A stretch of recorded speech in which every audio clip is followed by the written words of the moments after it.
All right, Brian. So what we want to do here primarily is create more shoulder stability. Stability is the main factor, the main issue as to why you had this injury in the first place. Hopefully through this, we'll create better range of motion and more strength. All we're going to do, Jessica's recommended, is some simple isometric exercises and compound that at the end with a little bit of soft tissue work, the trigger point or foam rolling. So I'm going to show you how to do that. We'll work through 3, 4, 5 different little activities. It should take no more than say 5 to 10 minutes. You can do this every single day in the morning when you get up, at the evening, or before your workout, just to kind of prep yourself.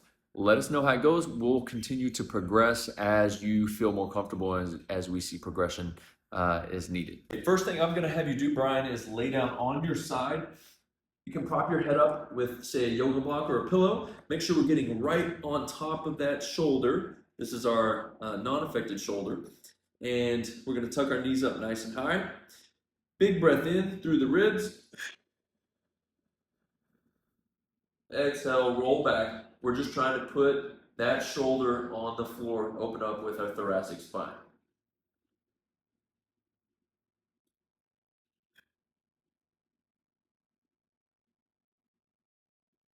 So the next exercise we're going to do is a really simple isometric drill to increase stability through our shoulder blades. What I want you to do is lay down on your back in a supine position. Our legs can be long or they can be bent, whichever you prefer.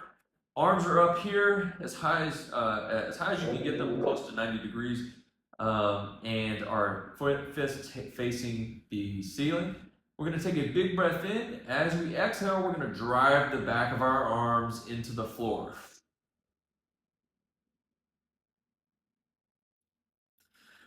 Breathe in and relax, and then exhale and go again.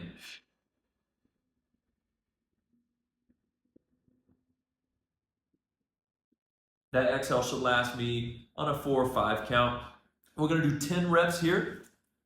As you're moving through it, I want you to try to think about squeezing those shoulder blades back and really forcing your arms down into the floor as best you can. The exercise is very simple and very similar. We're just going to change the angle here. We're going to go up, overhead, out wide, like a Y shape. And then fists into the floor. We're going to squeeze down into the floor. Again, I'm driving my fists or maybe even my forearms down into the floor, trying to squeeze those shoulder blades back as hard and far as I can.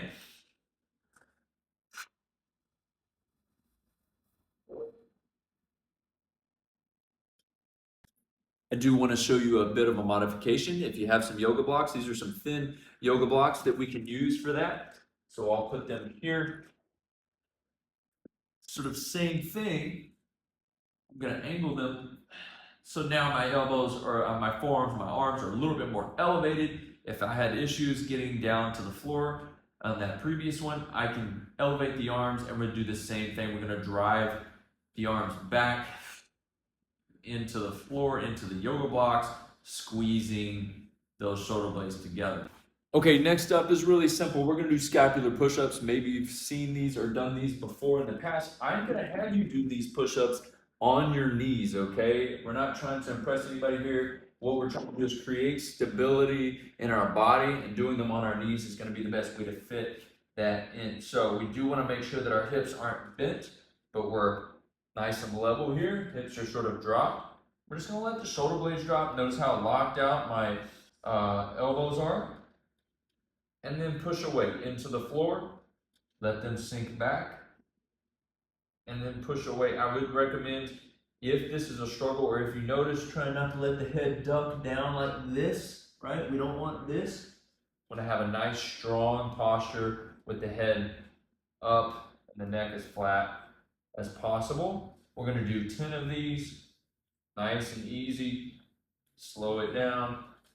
Drive the hands through the floor. All right, some of my favorites, something that I actually do every single day that I work out, and something I have every single one of my clients do as part of their prep or warm up or as part of their entire workout, and that's farmer's carries. You're gonna grab some kettlebells or dumbbells, whichever you prefer, something that's manageable but still significantly heavy, and we're gonna hold them in our hands. Preferably, we turn our palms out so that we're squeezing those shoulder blades back. We're gonna walk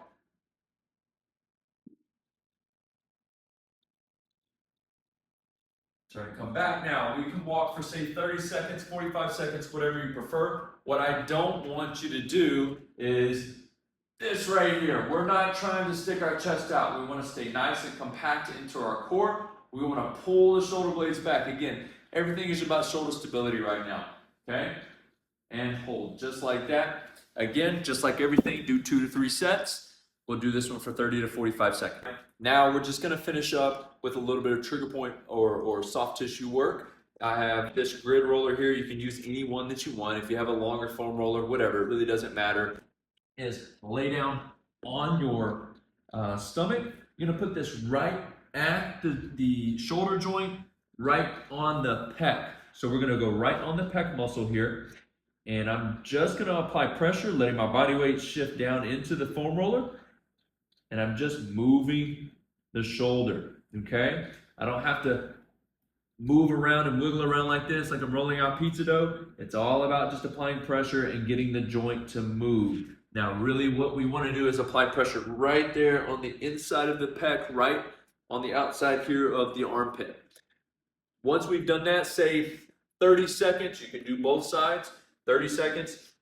All I'm going to have you do is go a little bit further down onto the forearm, just like so. Notice I'm turning the forearm down so that I have pressure on the top side of the forearm, right near the elbow. You may remember where I kind of poked and prodded around a little bit. Right above the elbow, at the crease of the elbow, there's that nice firm muscle there. We're just going to apply a little bit of pressure, and I'm going to roll out that way and back in. Now, if this is too much on your shoulder, that's totally fine. We can do this in a couple of different ways. I would just recommend taking your own thumb and just finding that nice tender spot inside that forearm there and rubbing through that area. And then finally, all we want to do is we're going to take this, we're going to go underneath the lap. Again, right behind the armpit here, right next to the shoulder blade. We're just going to roll right through this area. You can get it back on the back side of that arm, shoulder, deltoid just a little bit, and just roll through. And again, apply pressure. When you feel a tender spot, apply some pressure and move this shoulder around. Again, if this is too much for this shoulder to be in this position, that's totally fine. Bring it down here, bring it a little bit lower on the rib cage, and move yourself up. You want to find positions that work for you, and you want to keep ourselves, when we're doing some sort of trigger point or foam rolling in as minimal pain as possible. Again, tender, not painful. All right, Brian, so like I said, this is all very generic, very basic stuff, but we're trying to tailor it towards you based upon the information that we have at the moment. It would be really great if we could get our hands on you. We could really do some advanced stuff and really make this progress a lot quicker. But for now, try this out, let us know how it goes, and give us some feedback. And if nothing's working or doesn't feel right, then we'll come back to the drawing board, and we'll put something else together for you.